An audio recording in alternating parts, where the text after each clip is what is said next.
ఉన్నా ఏమైనా మనమెవరికి ఎవరై వేరైనా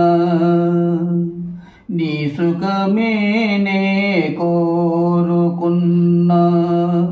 నిన్ను వీడి అందుకే వెళుతున్నా నీ సుఖమేనే కోరుకున్నా అనుకున్నామని జరగవు అన్నీ అనుకోలేదని ఆగవు కొన్ని జరిగేవన్నీ మంచికని అనుకోవడమే మనిషి పని అనుకోవడమే మనిషి పని నీ సుఖమే